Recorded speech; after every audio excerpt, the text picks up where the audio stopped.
بسم اللہ الرحمن الرحیم۔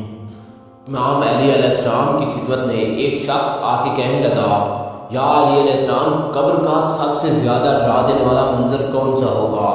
بس یہ کہنا تھا تو امام علیہ السلام نے فرمایا، اے شخص، قبر میں سب سے زیادہ ہیبت ناک اور خوفناک منظر اس عورت کے لیے ہوگا جو اپنے شوہر کی نافرمانی کرتی ہے۔ یاد رکھنا، میں نے اللہ کے رسول سے سنا کہ عورت کے جنت جانے کے لیے صرف ایک وجہ ہی کافی ہے کہ وہ اپنے مرد کی فرما بردار ہو اور اپنے مرد کے عیب دنیا کے سامنے ظاہر نہ کرے، ہر کام اپنے شوہر سے پوچھ کے کرے اور اپنی خوبصورتی کی فکر اس کے لیے اپنے شوہر کی توجہ کا مرکز ہو، اور عورت کے لیے دوزخ میں جانے کے لیے بھی یہ ایک وجہ ہی کافی ہے کہ وہ اپنے مرد کی عزت نہ کرتی ہو، لوگوں کے سامنے اس کی تذلیل اور غیبت کرتی ہو، اپنے مرد کو بتائے بغیر اپنا فعل انجام دیتی ہو۔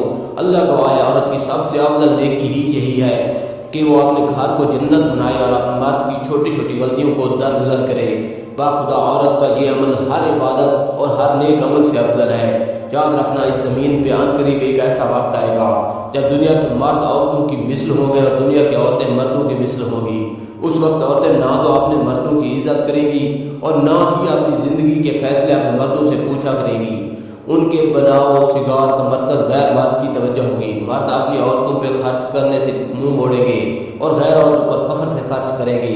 اے شخص، جب یہ آپ وقت تک پہنچے تو سمجھ جانا قیامت آ پہنچی ہے۔